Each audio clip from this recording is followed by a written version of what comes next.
Welcome to Famous Jewelry Designer Stumbles Upon a Historian Unraveling Her Family's Darkest Secret. What starts as a chance encounter at an antiques fair leads to the unraveling of a century-old betrayal buried deep within one family's legacy. A mysterious silver ring, a hidden pact, and a haunting confession. What secrets will they uncover? And how far will some go to keep the past hidden? Stay tuned as the truth comes to light in ways no one could have imagined. The afternoon was overcast, and the breeze carried the mingled scents of antiques and freshly brewed coffee from nearby street vendors. Victoria strolled through the rows of stalls at the antiques fair, her trained eye scanning the eclectic displays. There was something oddly comforting about the chaos. Tarnished jewelry, leather-bound books, and clocks that had once counted time for another era. She stopped at a cluttered stall where a silvery glint caught her attention. Amidst old coins and dusty metals, a small ring stood out. It was simple, yet its design had an almost magnetic pull. A faint, nearly worn pattern seemed to whisper a forgotten story. "Is this for sale?" Victoria asked, carefully holding the ring. The seller, an elderly man with graying hair and thick glasses, shook his head. "No, it belongs to a client of mine, a professor trying to learn more about it." Victoria raised an eyebrow. "And he left it here?" "He asked me to keep it safe while he continues his research. The poor fellow has a lot on his plate. But if you're interested, I could introduce you to him," the seller offered, peering at her over his glasses. "You seem genuinely intrigued." She hesitated. Her instincts told her there was something special about the ring, something beyond its aesthetic appeal. Finally, she nodded. "Please do." The following day, Victoria met the professor at a quiet cafe tucked away from the city's bustle. Gabriel was younger than she had expected, with a serious demeanor and eyes that seemed to carry untold stories. He looked at the ring in her hand, as if it were a missing piece of a puzzle. "Thank you for bringing this back to me," he said, his voice calm.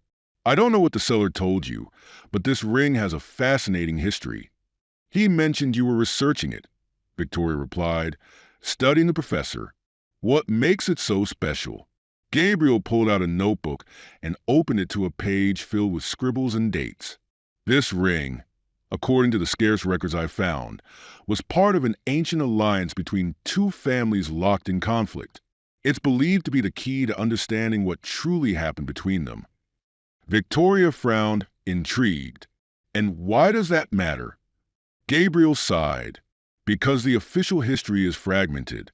There's evidence of a betrayal, but no one knows for sure who the traitor was. This ring might be the missing piece." She held the ring again, observing the faint, worn symbols.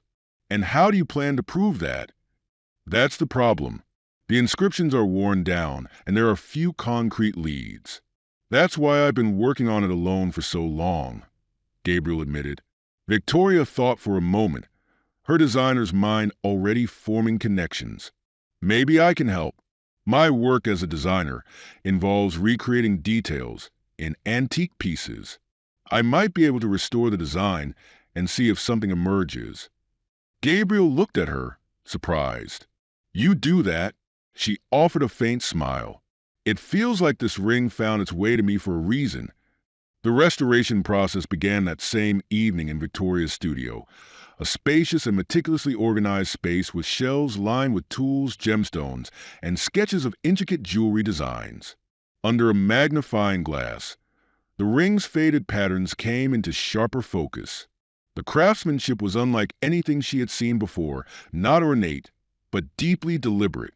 Gabriel watched from across the room, leaning against the workbench. He looked out of place among the sparkling trinkets and polished surfaces, his rumpled shirt a stark contrast to Victoria's crisp professionalism. "This is remarkable," she said, tilting the ring under the light. "The design isn't purely decorative. It has purpose. See these indentations?" Gabriel stepped closer, peering over her shoulder. "They resemble markings I've seen in old manuscripts, but they're too worn to identify." Victoria picked up a fine-tipped engraving tool. "If I recreate the original patterns, they might reveal something, but I'll need time. Take all the time you need, Gabriel said. This could be a breakthrough. As she worked, their conversation drifted from the ring to Gabriel's research. He explained how he had stumbled across references to the alliance while studying trade disputes between noble families in the region. And you believe this alliance ended in betrayal? Victoria asked, carefully sketching the ring's design onto a sheet of paper. There's evidence to suggest it, Gabriel replied. But the historical accounts are vague, likely altered to protect someone's reputation. If this ring can fill in the gaps, it could change how we understand that part of history. Victoria nodded, her curiosity deepening. History through the lens of jewelry. I like that. He smiled faintly. Artifacts like this carry the weight of their stories. It's just a matter of uncovering them. The ring, nestled in her gloved hand, seemed to glimmer with hidden meaning. By the end of the week, Victoria had made progress. Using her sketches and a blend of modern tools and traditional techniques, she reconstructed the faded engravings on the ring. The symbols, once faint and fragmented, now appeared more coherent. She invited Gabriel back to her studio to review the results. These, she said, pointing to a series of intertwined shapes, look like initials or family crests. Gabriel leaned in, studying the markings with fascination. This one, I've seen it before in an old ledger from the 19th century. It belonged to the Argent family. Victoria raised an eyebrow. Argent? As in silver. Yes, they were prominent in trade, but their influence waned after a dispute with another family, the Valens. The feud ended abruptly, with both sides retreating into obscurity. No one knows why. Do you think this ring belonged to one of them? It's possible, Gabriel said, pacing the room. The crest on the other side of the ring could belong to the Valens. If the ring represents a pact, it might explain why the feud ended so suddenly. Victoria crossed her arms, considering his theory. But if it was a pact, why isn't there any record of it? Wouldn't something this important be documented? Unless, Gabriel said, pausing mid-step, the pact was never honored. That would explain why both families withdrew to hide the betrayal. The air in the room seemed to grow heavier as they exchanged glances. So, Victoria said, breaking the silence, we're looking at a symbol of broken trust, a promise shattered. Gabriel nodded, his voice solemn, and a secret buried for generations. They stood in quiet contemplation, the ring between them like a bridge to the past and the unknown. The next step was clear, uncovering the second crest on the ring. Gabriel suggested visiting the city archives, a labyrinth of documents tucked beneath a historic building downtown. The air in the archive was cool and musty, and the only sounds were the quiet rustle of papers and the faint hum of fluorescent lights. Gabriel led Victoria through rows of shelves lined with ancient tomes and yellowed maps. These records date back centuries, Gabriel explained as they approached a section marked noble families' trade records. If the second crest belongs to the Valens, we might find a match here. They worked side by side, sifting through books and ledgers. Gabriel's knowledge of historical symbols was impressive, and Victoria found herself admiring the focus he brought to the task. This could be it, he said suddenly, sliding a ledger across the table. He pointed to a symbol resembling the one Victoria had reconstructed on the ring, a crescent moon encircled by vines. It matches, Victoria said, her heart quickening. This must be the Valens crest. Gabriel's jaw tightened as he studied the ledger. According to this, the Valens made a deal with the Argents for exclusive rights to transport silver across the region. But something went wrong. There's a note here about shipments being delayed, tensions rising. Victoria leaned closer, her curiosity piqued. And then, Gabriel flipped the page. Nothing. The entries stopped abruptly, as if someone erased what happened next. Convenient, Victoria murmured. Or intentional, Gabriel said grimly. We're missing the key event, the betrayal. They exchanged a glance, both sensing that the deeper they delved into this mystery, the more unsettling it might become. As they left the archives, A light drizzle began to fall, the damp streets glistening under the city's streetlights. Victoria clutched her notebook, her thoughts swirling with the new discovery. "You said both families retreated into obscurity," she began, breaking the silence. "But the Argents must have recovered at some point. Their name is still well known today." Gabriel hesitated. "That's true. The Argents maintained their wealth, even after the feud. The Valens, on the other hand, they all but disappeared." Victoria frowned. "Do you think the betrayal had something to do with that?" "It's likely," Gabriel said, "but without more evidence, it's impossible to say who betrayed whom." Victoria stopped walking, her mind connecting dots she hadn't considered before. "Gabriel, my family is connected to the Argents. My great-grandmother was an Argent." Gabriel turned to face her, his expression unreadable. "You're saying your family might be involved in this?" "It's possible," Victoria admitted, her voice quiet. "I don't know the details, but it would explain why I felt so drawn to the ring." Gabriel studied her for a long moment. "If your family benefited from whatever happened back then, it could complicate things. Are you ready for that?" Victoria swallowed hard. "I'm not sure, but I want to find out the truth, no matter what." Gabriel nodded, his gaze softening. "Then we'll keep digging. Together." The rain intensified as they continued walking, each of them silently contemplating the weight of the mystery they were unraveling, and the secrets it might expose.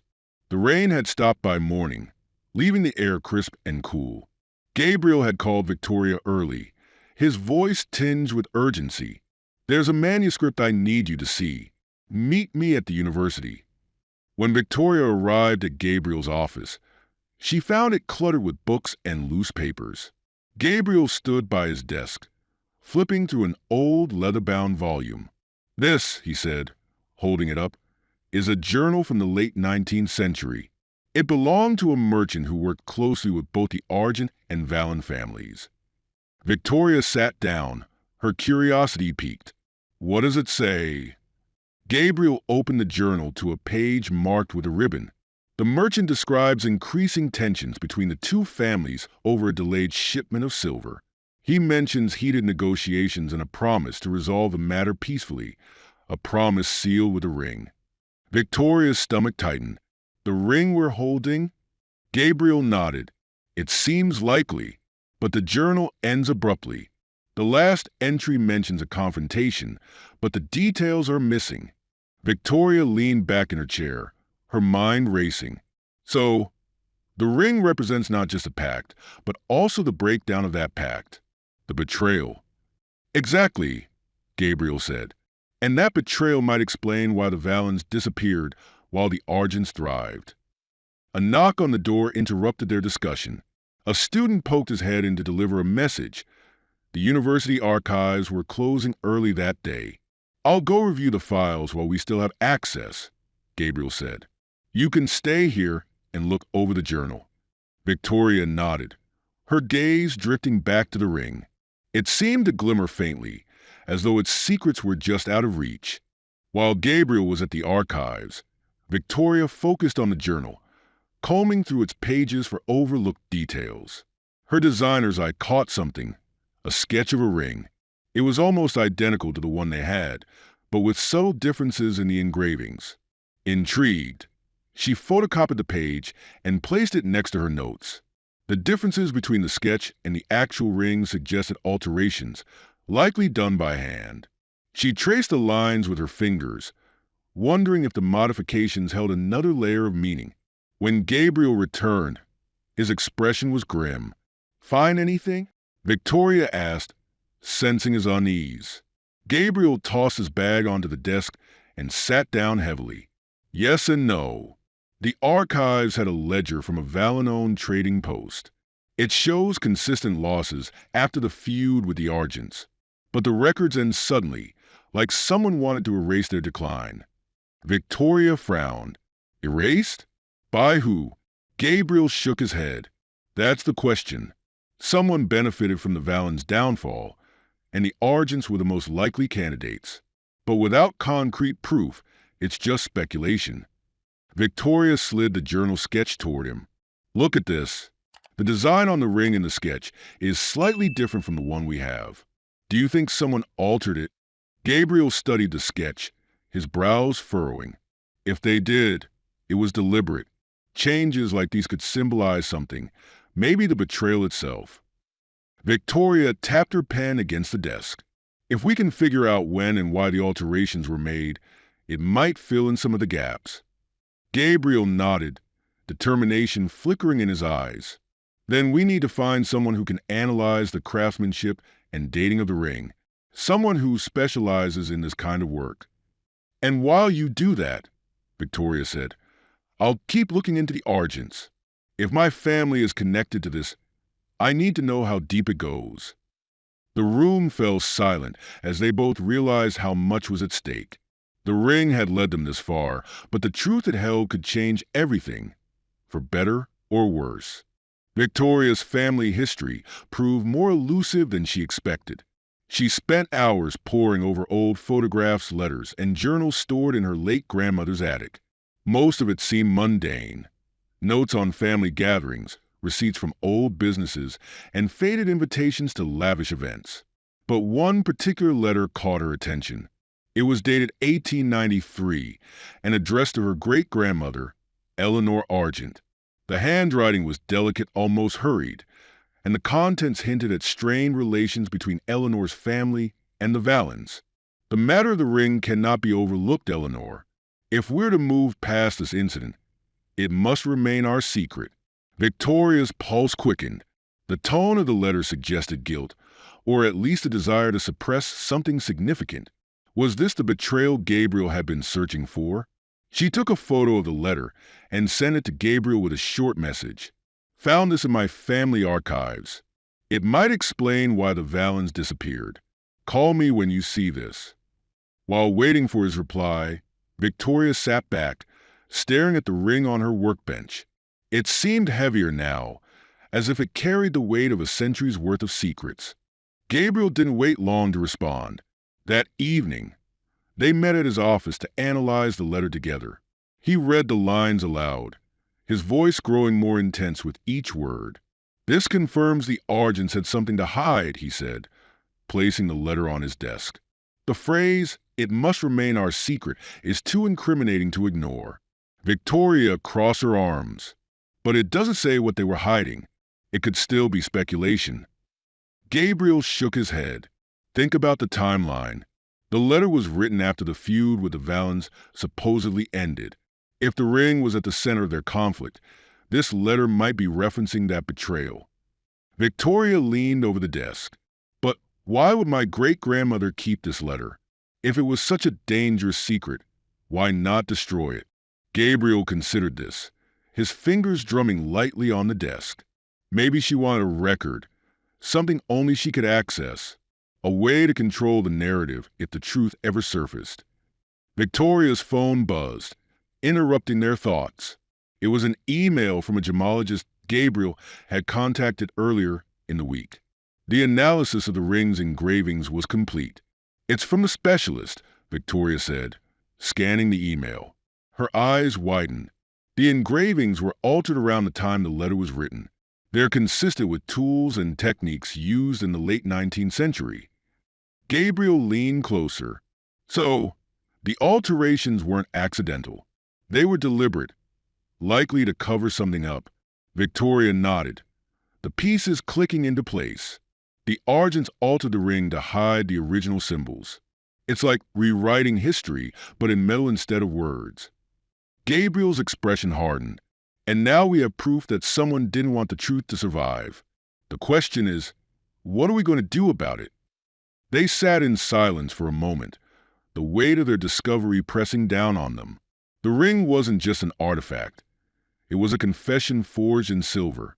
Gabriel and Victoria decided their next step was to trace any surviving connections to the Valens family. If the Argents had rewritten history, the Valens might have left behind their own records, or at least traces of the truth. Using a mix of public records and Gabriel's university resources, they uncovered a lead. A remote estate once owned by the Valens, now abandoned. Gabriel suggested they visit the site, hoping to find something that had been overlooked. The estate was a 2-hour drive from the city, surrounded by overgrown fields and dense forest. When they arrived, the air was heavy with the smell of damp earth and decay. The house itself was crumbling, its windows shattered and walls cloaked in ivy. Not exactly welcoming, Victoria murmured as they stepped out of the car. Gabriel chuckled nervously. History rarely is. Inside, the air was cool and stale. The remnants of the Valens' life were scattered across the house. Faded portraits, a broken piano, and books left to rot on sagging shelves. After an hour of searching, Gabriel called out from what appeared to be a study. "Victoria, over here." She hurried to find him holding a tattered ledger. The cover was embossed with the Valen family crest, the same one they had identified on the ring. "This might be it," Gabriel said, flipping through the pages carefully. "Look at this." Victoria leaned in. The entries detailed transactions, shipments of silver, and negotiations with various merchants until the final page. The handwriting became erratic, the words fragmented. "They betrayed us. The pact is broken. We cannot recover. The ring." The rest of the page was smeared, the ink barely legible. Victoria's breath caught. "This is it. Proof the Argents betrayed them." Gabriel nodded, his expression grim. "But it's incomplete. We need more." Victoria glanced around the room, her eyes narrowing. If this is where they kept their records, there might be something else hidden here. Their search led them to a concealed compartment behind an old bookcase. Inside was a small wooden box, sealed with an intricate lock. Gabriel inspected it closely. "This lock is unusual. It's old, but it requires precision. Any chance you've worked with something like this before?" Victoria smirked. "Jewelry boxes often have hidden mechanisms." "Let me try." With a steady hand, she examined the lock and used a thin tool from her bag to manipulate the mechanism. After a few tense moments, the box clicked open. Inside was a bundle of letters and a smaller, heavily tarnished ring. This second ring bore the Valens' crest exclusively, its design simpler but unmistakably tied to the first ring. Gabriel picked up one of the letters, his eyes scanning the faded ink. These letters were written to the Valens from various merchants. They confirmed the Argents undercut their contracts, effectively bankrupting them. Victoria held the second ring, her fingers brushing over the worn crest. And this ring, it must have been a counterpart to the pact, a symbol of the Valens' trust, which the Argents destroyed. Gabriel looked at her, his expression conflicted. "This changes everything. Your family didn't just betray the Valens, they erased them." Victoria's grip on the ring tightened. "If that's true, we need to make it right. We need to expose the truth." Gabriel hesitated. Exposing it could ruin the Argent legacy. "Are you prepared for that?" Victoria met his gaze, determination flickering in her eyes. "If my family built their fortune on a lie, then it's time the lie ends." The two stood in the ruined study, the weight of history pressing down on them. The truth was within their grasp, but the cost of revealing it was becoming clearer with every discovery. Returning to the city with the letters and the second ring, Gabriel and Victoria felt the weight of their discoveries. The evidence painted a damning picture. The Argents had orchestrated the Valens' downfall, and the rings were key symbols of both the pact and the betrayal. Back at Gabriel's office, they spread the documents across the desk. Gabriel carefully translated the faded letters, piecing together the narrative. "This confirms it," he said, pointing to one particularly detailed letter. "The Argents cut off the Valens from trade routes, then accused them of dishonesty. It forced them into financial ruin. The merchants they relied on turned against them." Victoria's stomach churned as she read the letter for herself. Her great-grandmother's name appeared several times, suggesting Eleanor played a more active role in the events than Victoria had realized. "What I don't understand," Victoria said, tracing the edge of the second ring, "is why my family didn't just destroy both rings. Why alter one and leave the other hidden?" Gabriel leaned back in his chair, frowning. It could have been an insurance policy. If the Valens ever tried to expose the betrayal, the altered ring might cast doubt on their claims. Or maybe Eleanor couldn't bear to destroy the symbol entirely. The two fell into silence, the enormity of their task looming over them. Exposing the truth meant dismantling not just the Argent legacy, but the myths surrounding both families. "We need to think this through," Gabriel said finally. "If we present this without context, it'll look like a vendetta against the Argents. We need a platform where the truth can be seen in its entirety." Victoria looked at him, an idea forming. "What if we turn this into an exhibit? A way to showcase both the artifacts and the history behind them?" Gabriel raised an eyebrow. "You're suggesting we put your family's darkest secrets on display?" "Yes," Victoria said firmly. "If we frame it as a historical revelation, it'll shift the focus from blame to understanding. This isn't just about my family or yours. It's about uncovering the truth." Gabriel agreed, but the process of curating such an exhibit was daunting. They spent days sorting through the materials, deciding what to include and how to present the story. Victoria reached out to a local museum, pitching the idea as an exploration of forgotten histories and hidden artifacts. The museum's curator, an enthusiastic woman named Clara, was immediately intrigued. "This sounds incredible," she said during their meeting. "But I need to know, are you prepared for the backlash? A story like this will ruffle some very influential feathers." Victoria nodded. "We're not doing this for shock value. It's about preserving history, even the uncomfortable parts." Clara smiled. "In that case, we'd be honored to host the exhibit, but we'll need solid evidence to back up the narrative. If anyone challenges the authenticity of these artifacts, we need to be ready." Gabriel leaned forward. "We have the rings, the letters, and documentation from both archives and historical ledgers. It's all legitimate." Clara glanced at the items they brought, her gaze lingering on the two rings. "And what do these represent?" Victoria hesitated, then said, "They're the heart of the story. One symbolizes trust, the other betrayal." Clara nodded thoughtfully. "Then they'll need to be the centerpiece." As the meeting concluded, Victoria felt a mixture of relief and dread. The exhibit was becoming a reality, but the closer they got to the truth, the more vulnerable she felt. Her family's reputation would take a hit, and she wasn't sure how they would react.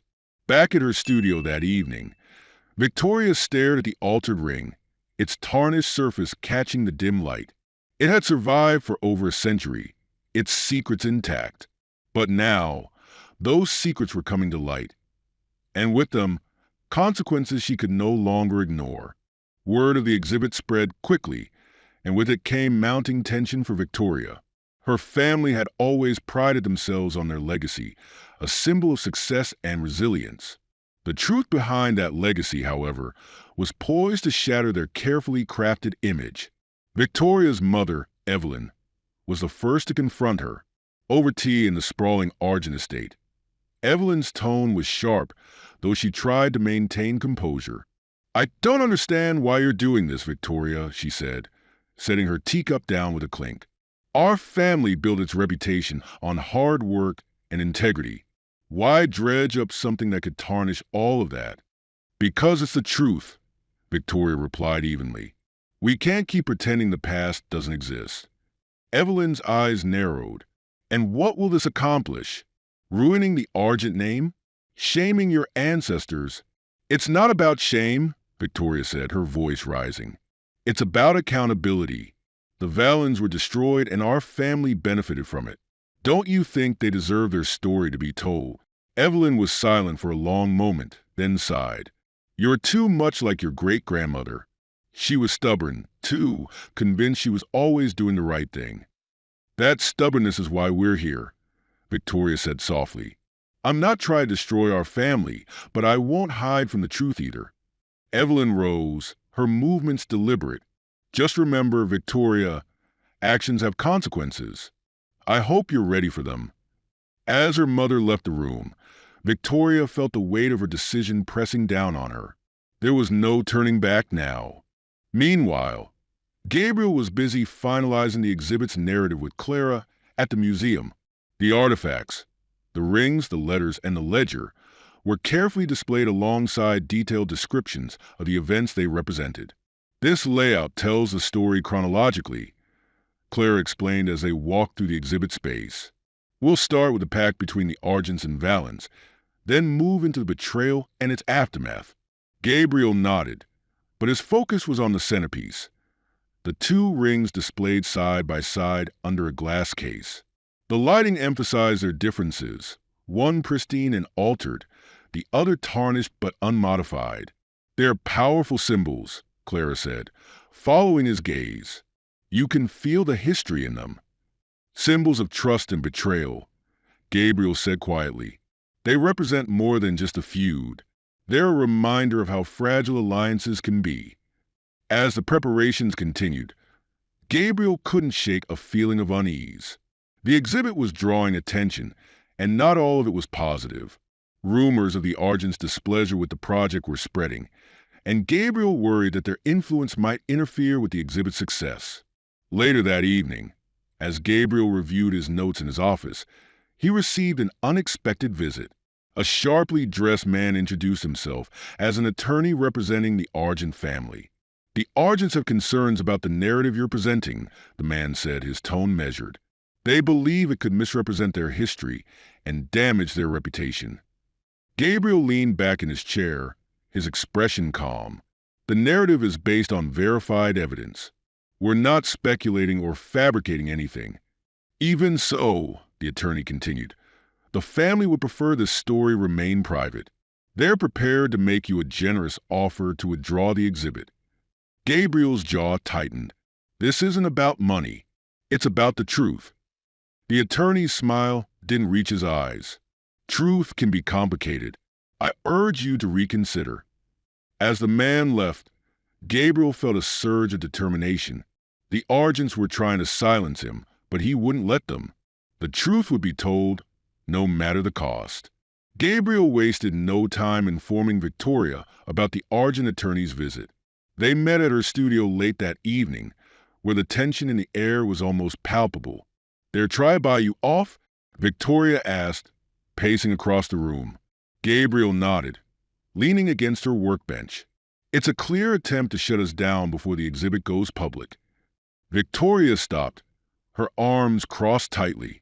"This just proves we're onto something. They wouldn't be this desperate if the truth didn't matter." "But it also means they could escalate," Gabriel warned. "This isn't just about protecting their reputation anymore. They see this as a threat to everything they've built." Victoria let out a frustrated sigh. "What do they think will happen? That everyone will forget the past if we stay quiet." Gabriel softened his tone. "Victoria, are you ready for what happens when this goes live? The backlash could be personal. Your family might not stop with lawyers." She hesitated, her resolve flickering briefly before hardening again. "Let them come. I'm not hiding, and I'm not backing down. The truth deserves to be heard." Gabriel smiled faintly. "That's what I hoped you'd say." Their conversation turned to the exhibit, fine-tuning how the narrative would unfold for visitors. Despite the mounting pressure, they found themselves reinvigorated, their shared mission more urgent than ever. The museum buzzed with activity as the exhibit's opening day approached. Workers adjusted lighting, finalized displays, and ensured every artifact was perfectly positioned. Clara supervised the preparations with sharp attention to detail, while Gabriel and Victoria reviewed their presentation one final time. That afternoon, Victoria received an unexpected phone call from Evelyn. "Victoria," her mother began, her voice steady but clipped, "I assume you've heard about the lawyer." "Yes," Victoria said, her tone guarded. "Gabriel told me." "I don't know why you're so determined to drag our family through the mud," Evelyn continued. "But I'm calling to give you one last chance to reconsider. End this now, and we can avoid an embarrassing public spectacle." Victoria's jaw tightened. "Mom, this isn't about embarrassing anyone. It's about doing the right thing. The Argents hurt the Valens, and our family profited from it. We can't just sweep that under the rug." And what do you hope to gain from this? Redemption? Applause for exposing your own bloodline? Evelyn's voice was sharp now, her frustration breaking through. I'm not looking for applause, Victoria said firmly. I'm looking for accountability. If you can't understand that, then maybe you're part of the problem. There was a long silence on the other end of the line before Evelyn spoke again, her tone icy. Do what you must, Victoria, but don't expect any support from this family when it all falls apart. The line went dead. Victoria lowered the phone, her hands trembling slightly. When she told Gabriel about the call later that evening, he frowned. They're feeling the pressure. That means we're doing something right. Victoria tried to smile, but the weight of her family's disapproval lingered. I just hope it's worth it. Gabriel placed a reassuring hand on her shoulder. It will be. The truth always is. The exhibit's opening day arrived with a sense of both anticipation and unease. The museum was alive with activity as visitors streamed in, their voices blending into a hum of curiosity. Clara had arranged for a formal unveiling of the centerpiece display, the two rings and the letters that told the story of betrayal and loss. Victoria and Gabriel stood near the exhibit's entrance, observing the reactions of the crowd. There were gasps as people read the narrative plaques, murmurs of disbelief as they examined the artifacts. It's working, Gabriel whispered, his eyes scanning the room.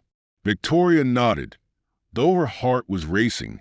She felt exposed, knowing that her family's legacy was now under public scrutiny. She spotted a few familiar faces in the crowd, distant relatives, business associates of her parents. Their expressions a mix of confusion and judgment. At the centerpiece, a man in a tailored suit stood motionless, his gaze fixed on the rings. Victoria recognized him immediately. Her uncle Richard, a powerful figure in the Argent family business. When their eyes met, Richard approached with deliberate steps. Victoria, he said, his voice low but firm. I knew you were stubborn, but I didn't think you'd stoop to this. This isn't about stooping, Uncle Richard, she replied, meeting his glare. It's about telling the truth. The truth? Richard's laugh was bitter. You've turned our family into a spectacle. Do you think anyone cares about some ancient feud? They'll see this as a publicity stunt, a betrayal of your own blood. It's not a stunt, Gabriel interjected, stepping forward. The evidence is clear, and the story needs to be told. Richard's gaze shifted to Gabriel, his eyes narrowing. And who are you to interfere with matters you don't understand? Gabriel held his ground. I'm someone who believes history deserves honesty, no matter how uncomfortable it might be. Richard's face darkened, but before he could respond, Clara appeared at their side. Excuse me, she said with a practiced smile, but we're about to begin the formal presentation. If you'd like to stay, you're welcome to. Richard hesitated, then stepped back. This isn't over, Victoria, he said before disappearing into the crowd. Gabriel placed a hand on her arm. You okay? Victoria exhaled slowly. I will be. Let's focus on the exhibit. The presentation began with Clara addressing the audience from a small podium near the centerpiece. Her voice carried across the room, capturing the attention of the crowd. This exhibit represents more than just artifacts, Clara said. It's a story of trust, betrayal, and the enduring impact of history. These rings are symbols of a pact that shaped two families' legacies, one that ended in tragedy. She gestured to the rings beneath the glass case. The lighting cast dramatic shadows, emphasizing their contrasting states. One polished and altered, the other tarnished and untouched. Gabriel took the podium next, explaining the historical context of the feud between the Argents and the Valens. He spoke passionately, his words painting a vivid picture of the alliances, tensions, and eventual betrayal that led to the Valens' downfall. The audience was captivated, but Victoria noticed a few skeptical faces, including Richard's. When it was her turn to speak, she hesitated for a brief moment before stepping forward.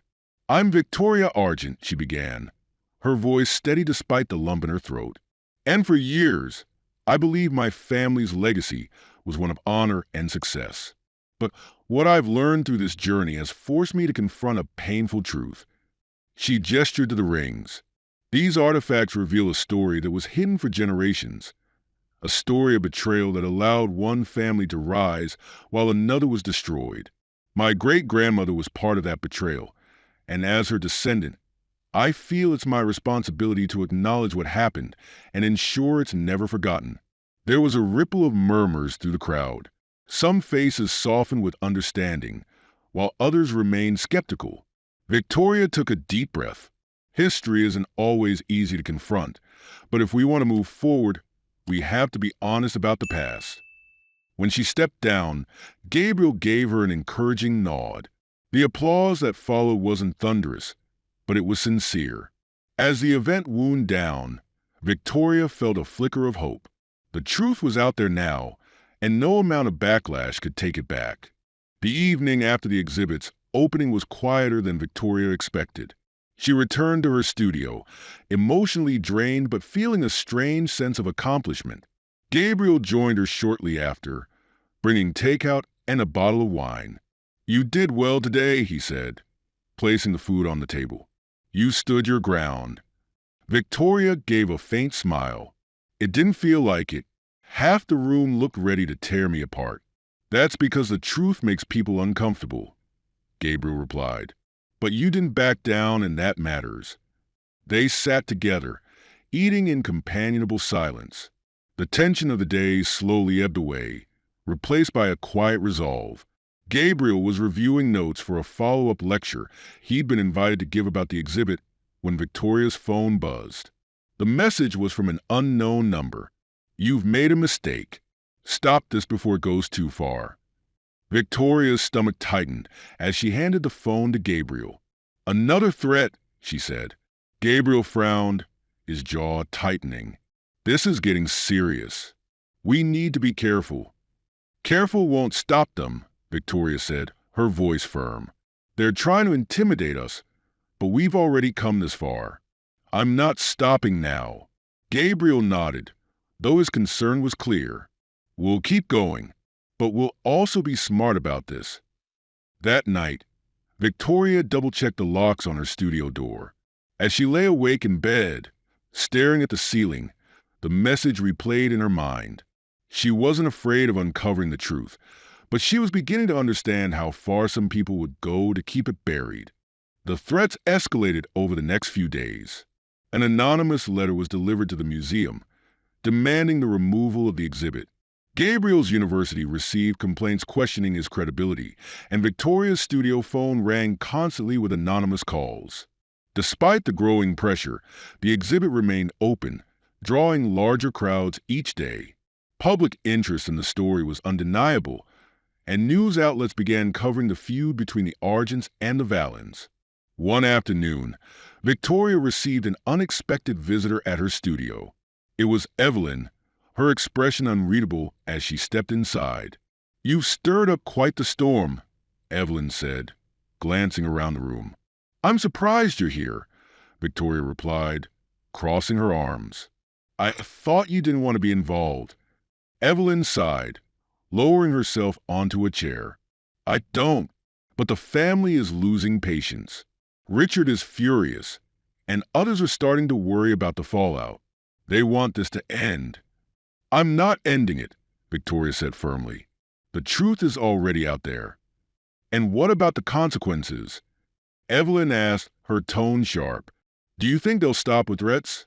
You're putting yourself and this family in danger." Victoria leaned forward, her voice steady. "The only people in danger are the ones who think they can keep hiding. If the Argents can't face the truth, that's their problem, not mine."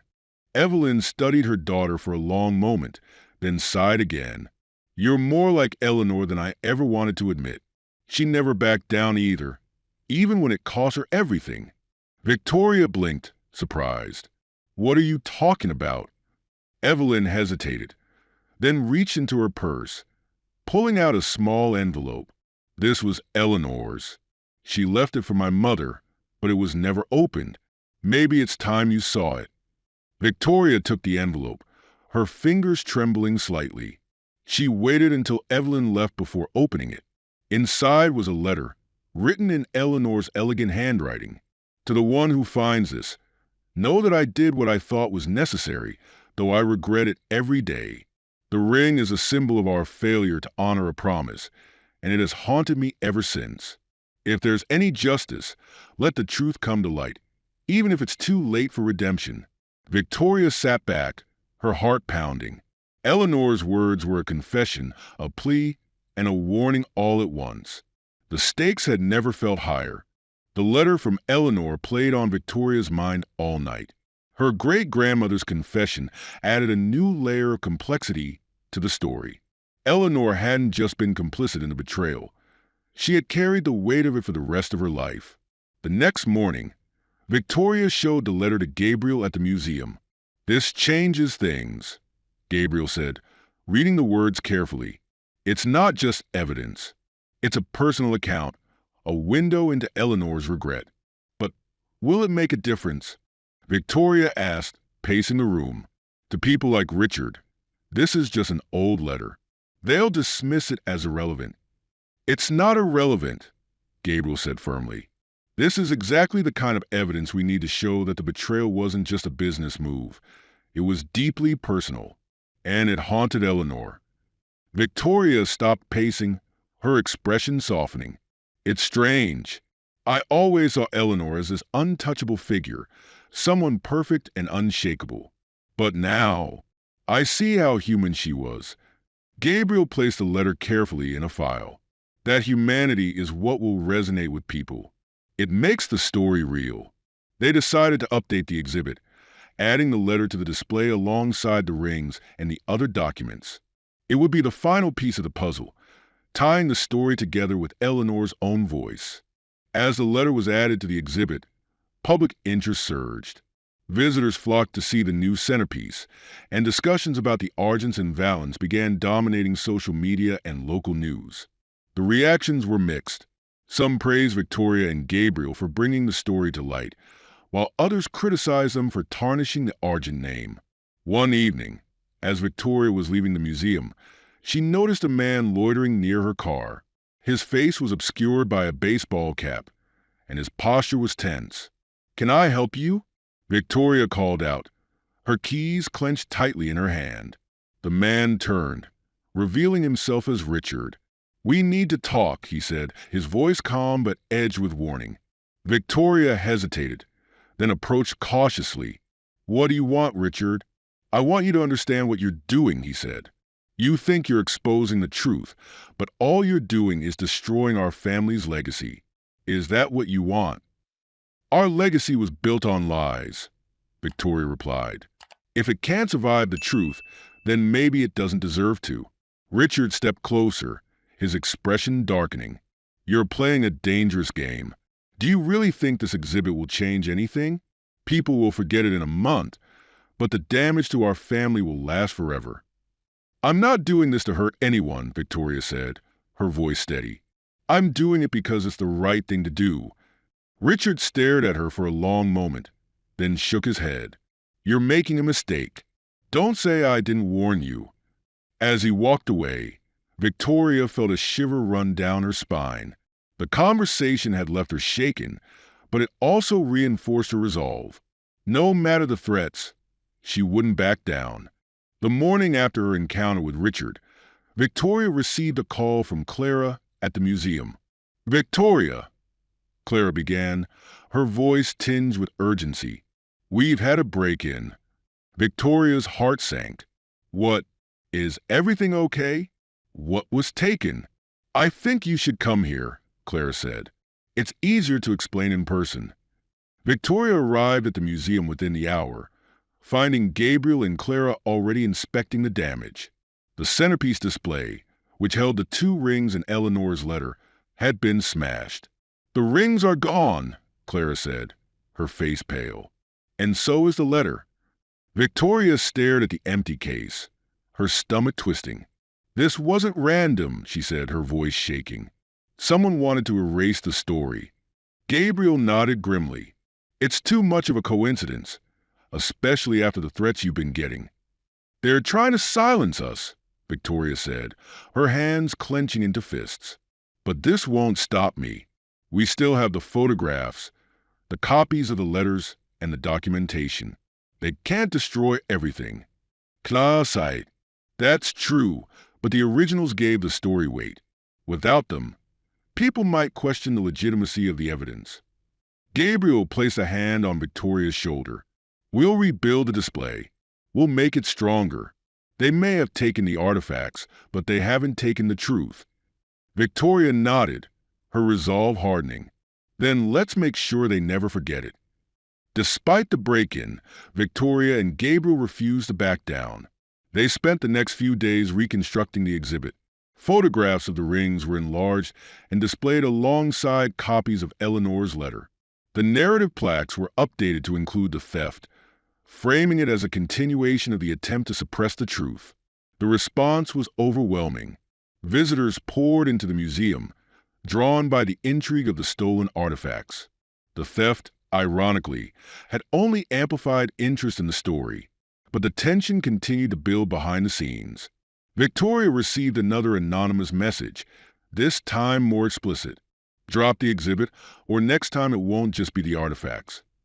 Gabriel insisted on contacting the authorities, but the police seemed more interested in filing reports than taking action. "I hate feeling powerless," Victoria admitted one evening as they worked late in her studio. "You're not powerless," Gabriel said. "You've already done more than most people would. The fact that they're pushing back this hard proves you're making an impact." Victoria gave a small smile, though the weight of the threats lingered. "I just wish we could find out who's behind it." As they spoke, an idea struck her. What if we go back to the beginning? The documents, the archives. There might be something we missed. A clue about who stands to lose the most if the story comes out. Gabriel nodded. "It's worth a shot. We'll start tomorrow." Together, they resolved to dig deeper, determined to uncover the final pieces of the puzzle, no matter the cost. The following morning, Victoria and Gabriel returned to the city archives. Despite the weariness in their bones, their determination remained unwavering.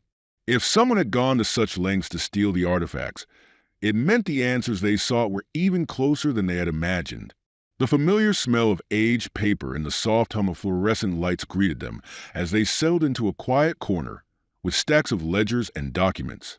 "We need to focus on the transition period," Gabriel said, flipping through a ledger. "The years after the Valens fell and the Argents rose. There has to be something that ties it all together." Hours passed with little progress until Victoria stumbled upon a name that appeared repeatedly in old contracts and letters. Arthur Greaves. "Who's Arthur Greaves?" she asked, sliding the document over to Gabriel. His brow furrowed as he scanned the text. He was a lawyer, it seems.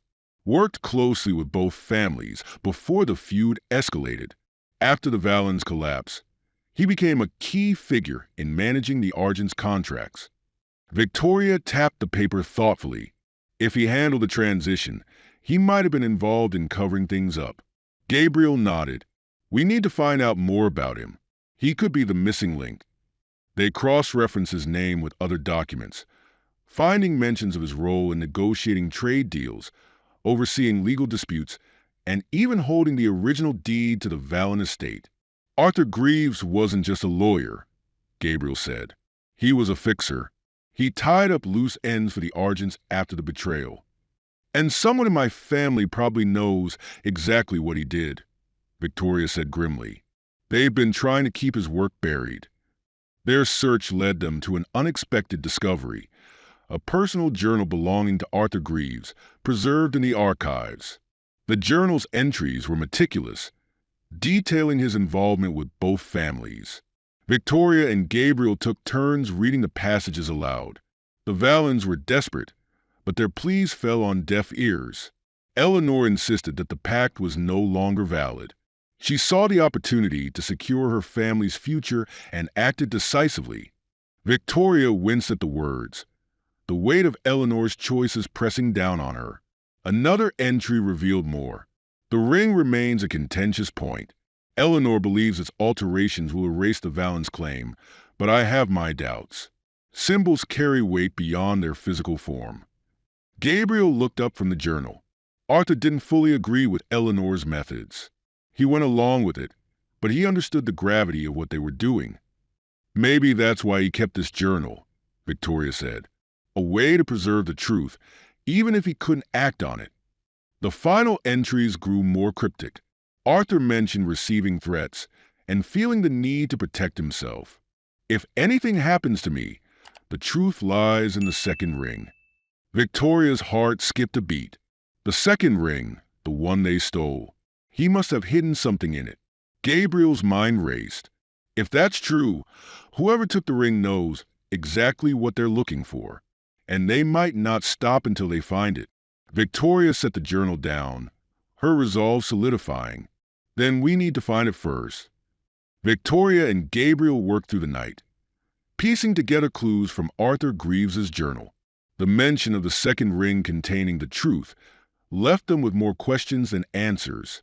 What could he mean by "the truth lies in the second ring"? Victoria asked, running a hand through her hair. Gabriel tapped the journal thoughtfully. It could be a physical clue, like an engraving or a compartment, or maybe something symbolic, tied to its design.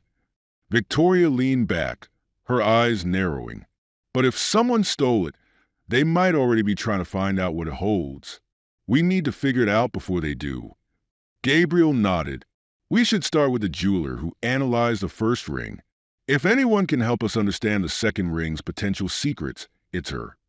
The next day, they met with the jeweler, a meticulous woman named Nadia, in her small but well-equipped workshop. Gabriel explained the situation, showing her detailed photos of the second ring they had taken before it was stolen.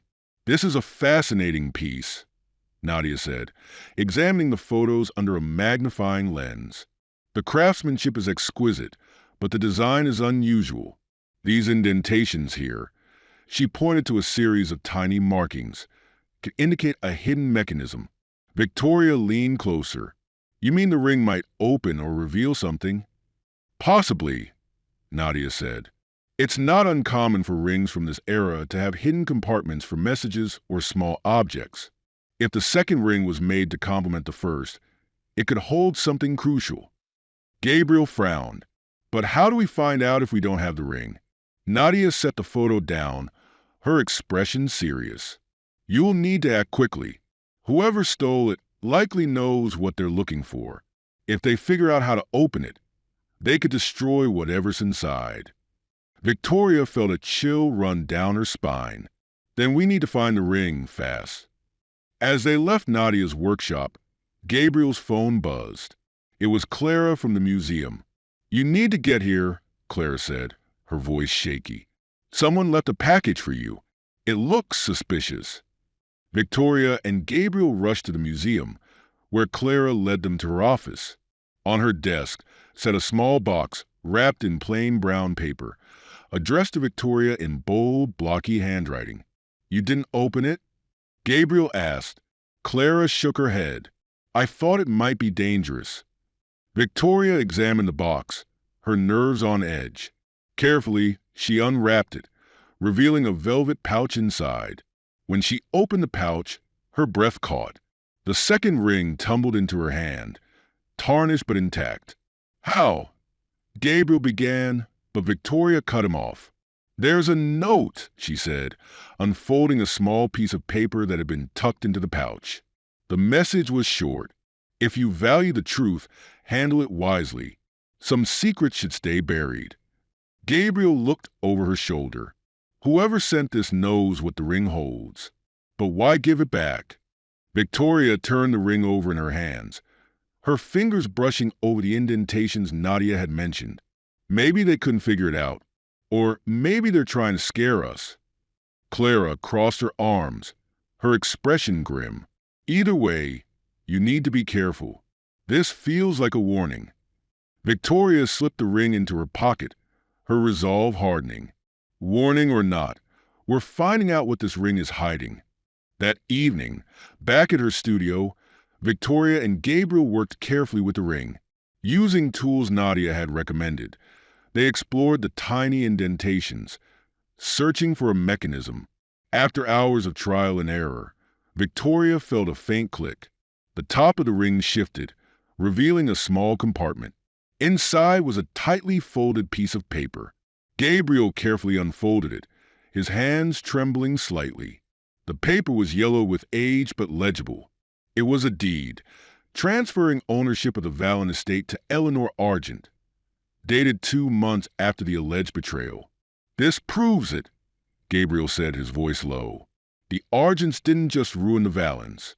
They took everything from them." Victoria stared at the paper, a mixture of anger and sadness washing over her. "It's worse than I thought. They didn't just betray the Vallons, they erased them." Gabriel placed the deed on the table, his expression resolute. "This has to be part of the exhibit. The world needs to see this." Victoria nodded, though her hands trembled, "and the Argents will do anything to stop it." The discovery of the deed changed everything. It was the final, irrefutable piece of evidence tying the Argents to the Vallon's downfall. Gabriel and Victoria worked late into the night, drafting an updated narrative for the exhibit that included the deed and the hidden compartment in the ring. "This is the kind of detail people won't be able to ignore," Gabriel said, placing the ring and the deed into a secure case.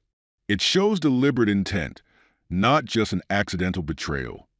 Victoria nodded, though unease lingered in her chest. "And it also makes us an even bigger target." Gabriel paused, his brow furrowed. "We'll take precautions. Clara's already stepped up security at the museum, but we can't let fear stop us now." Victoria agreed, though a shadow of doubt remained. The Argents had already shown they were willing to escalate, first with threats, then with theft. What would they do next? The next morning, Victoria met with Clara to discuss the updated display. Clara was supportive, but her concern was evident. "This new information is powerful," Clara said, "but it's also volatile. You need to be prepared for more backlash." "We are," Victoria replied, her voice steady. "But we won't let them silence this story." As word of the updated exhibit spread, the backlash from the Argent family intensified. Victoria's phone rang incessantly with calls from distant relatives and associates, many of them angry, some pleading with her to reconsider.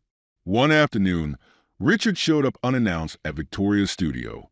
His presence was a storm waiting to happen, and Victoria braced herself as he stepped inside.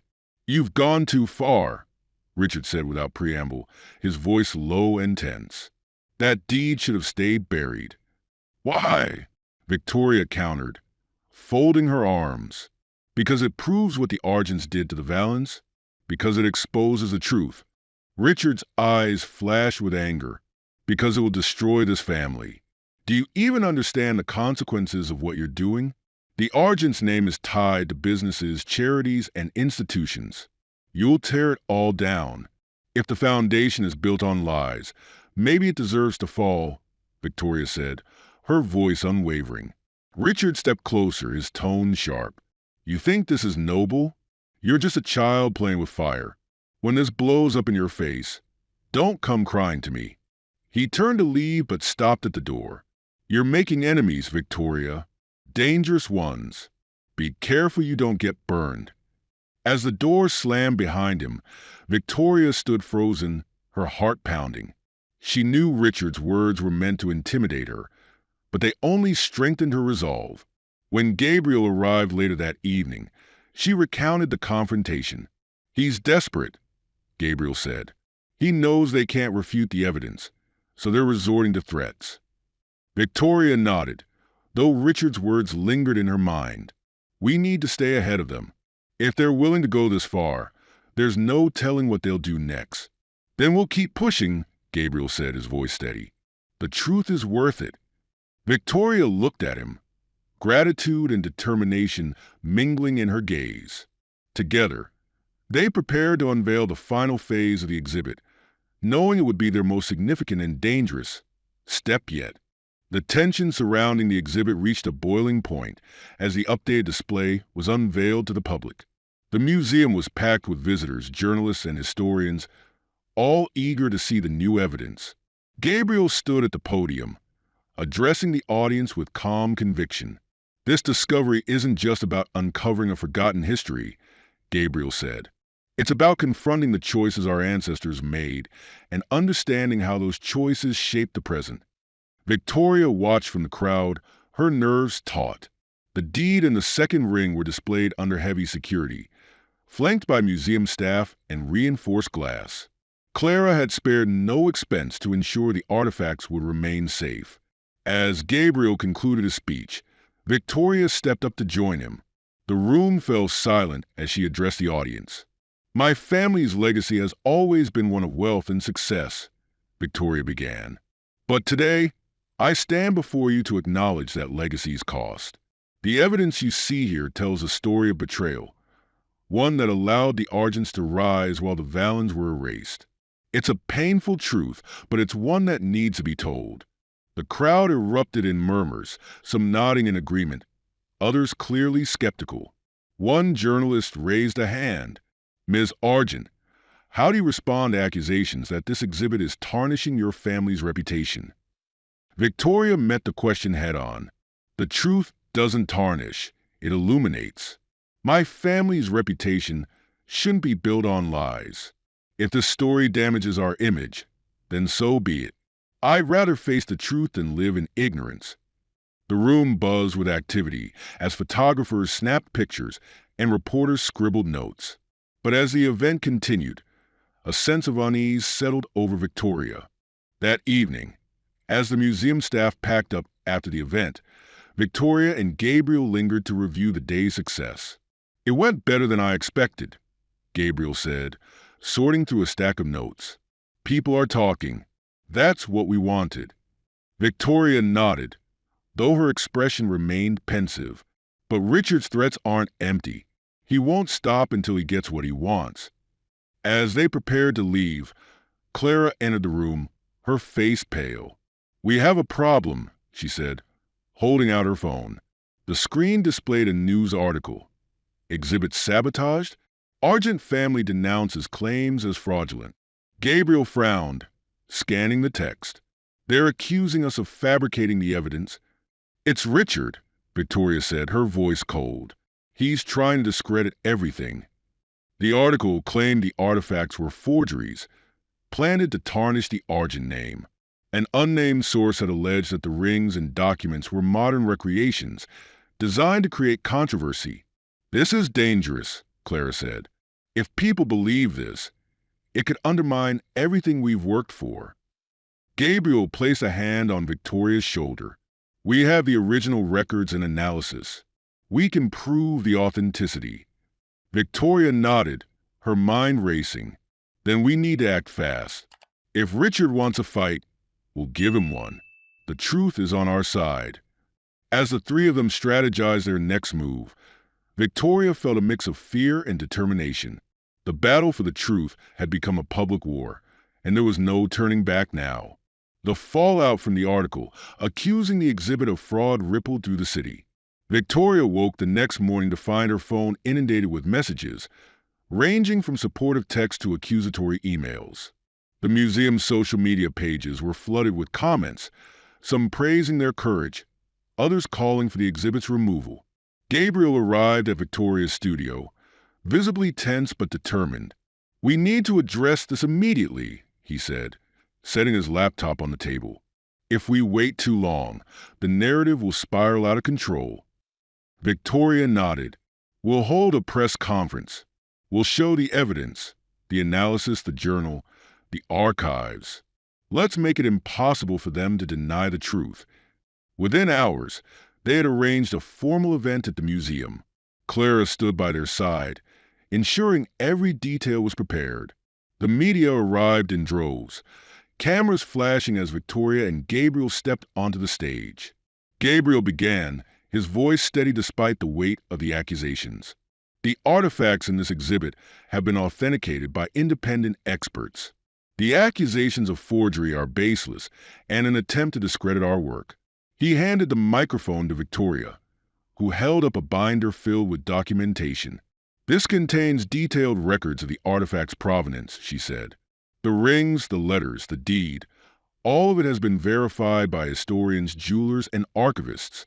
If anyone wishes to challenge that, we welcome them to review the evidence themselves. A reporter raised a hand. Ms. Argent, do you believe these accusations are coming from within your own family? Victoria's jaw tightened, but she remained composed. I can't speak to the motives behind these claims, but I can tell you this. The truth has nothing to hide. As the press conference concluded, the audience seemed divided. Some were satisfied with the evidence presented, while others remained skeptical. Victoria and Gabriel knew the battle was far from over, but they had planted seeds of doubt in the minds of their detractors. That night, Victoria returned to her studio, physically and emotionally drained. The pressure of the last few weeks had taken its toll, and the weight of her family's resistance was heavier than ever. As she sat at her workbench, staring at the replica of the second ring she had crafted for the exhibit, her phone buzzed with a message from an unknown number. "Careful, Victoria. You're playing a dangerous game." She stared at the words, her chest tightening. The threats were becoming more direct, and she couldn't shake the feeling that Richard was behind them. Minutes later, there was a knock at her door. She hesitated, her heart racing, but then Gabriel's voice called out, "It's me." Relieved, she opened the door to find him holding a folder. "What's this?" she asked. Gabriel stepped inside and placed a folder on the table. "I went back through Arthur Greaves's journal. There's something we overlooked." Victoria opened the folder to find a series of entries detailing a private meeting between Eleanor Argent and Arthur shortly before the Valens collapse. Eleanor insisted that the ring's modifications would silence their claims, but I warned her it might not be enough.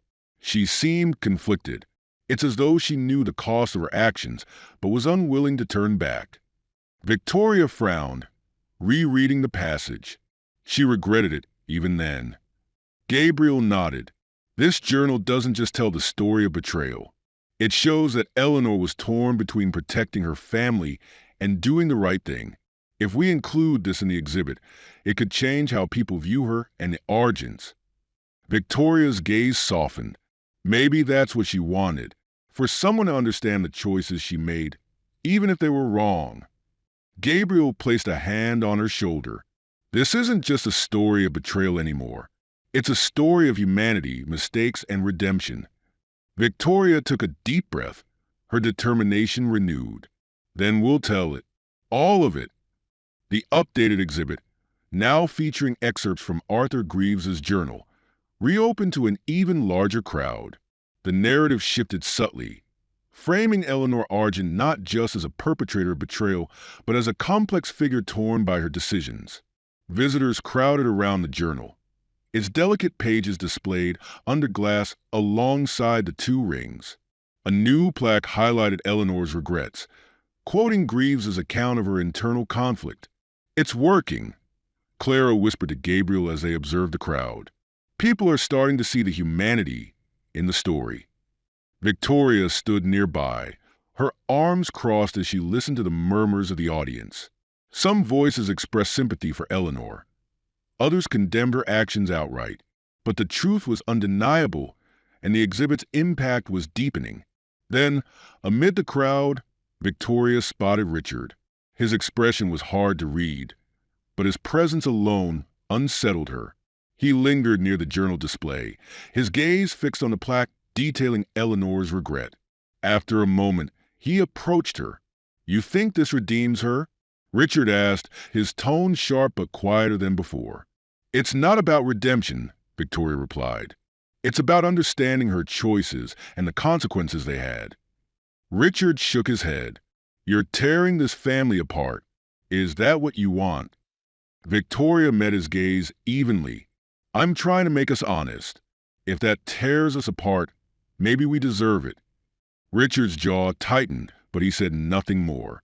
He turned and walked out of the museum, leaving Victoria with a strange mix of relief and sadness. That night, Victoria's studio was eerily quiet as she and Gabriel reviewed their next steps. The exhibit was a success, but the pressure from her family and the anonymous threats hadn't abated. What happens after this? Victoria asked, leaning back in her chair. Gabriel set down his notes, his expression thoughtful. Ideally, the exhibit inspires more people to question what they've been told about history, to dig deeper, even when it's uncomfortable. And for me, Victoria asked softly. Gabriel hesitated. You've already done so much, Victoria. You faced the truth and shared it with the world. That's more than most people ever manage. Before Victoria could respond, her phone buzzed. The number was unknown, but the message was chilling. Your exhibit ends tomorrow, one way or another. She showed it to Gabriel, her hands trembling. They're not backing down. Gabriel frowned, his expression darkening. We need to report this. Now. They contacted the authorities, who promised increased patrols around the museum and Victoria's studio. But the tension lingered, a gnawing unease that neither of them could shake. Later that night, as Gabriel was leaving, he turned to Victoria. No matter what happens, you've done the right thing. Victoria nodded, though fear clouded her resolve. I just hope it's enough. The morning of what would become the exhibit's most tumultuous day dawned unervingly calm. Victoria arrived at the museum early, joined by Clara and Gabriel, who had insisted on staying close. The increased security presence around the museum was both reassuring and unsettling, a constant reminder of the threats looming over them. By mid-morning, the crowd was larger than ever. Word of the exhibit's revelations and the controversy surrounding it had spread widely. Journalists, bloggers, and academics filled the museum halls, snapping photos and recording reactions. Victoria was mid-conversation with a reporter when a loud commotion erupted near the centerpiece display. A man in a baseball cap and dark jacket was arguing with a security guard. "You can't keep the truth hidden," the man shouted, his voice echoing through the room. The security guard moved to escort him out, but the man threw something toward the display case. It hit the glass with a dull thud, leaving a smear but no damage. The room went silent as everyone froze, tension hanging thick in the air. Gabriel rushed to Victoria's side, his hand on her arm. "Are you okay?" She nodded, her heart pounding. "I'm fine, but this is escalating." The man was quickly removed, and the museum staff worked to restore order. Clara approached them, her face pale. "That wasn't random," she said quietly. "Whoever he was, he came here to make a scene." Victoria exhaled, trying to steady herself. "They're trying to scare us, but we can't let them win." That evening, after the museum had closed, Victoria, Gabriel, and Clara met in Clara's office to discuss what had happened. The day had been a success in terms of public engagement, but the tension was undeniable. "This can't go on indefinitely," Clara said. "The exhibit's importance is clear, but so is the danger it's attracting." Gabriel leaned forward. "We've already achieved more than we ever expected. The truth is out there now. Even if the exhibit were to close tomorrow, people won't forget." Victoria was quiet, her gaze fixed on the second ring, now safely locked in Clara's office. "This isn't just about the exhibit," she said. "It's about making peace with the past, for the Valens, for the Argents, and for myself." She turned to Clara. "We'll leave the decision up to you. If you think the museum can't handle the risks, we'll support whatever you choose." Clara nodded, her expression thoughtful. "I'll take it to the board, but for now, the exhibit stays open." Later, as Victoria and Gabriel walked out into the cool night air, a sense of finality settled over them. "We did what we set out to do," Gabriel said. "No one can erase the truth now." Victoria looked up at the stars, a small smile forming. "No, they can't. And maybe that's enough."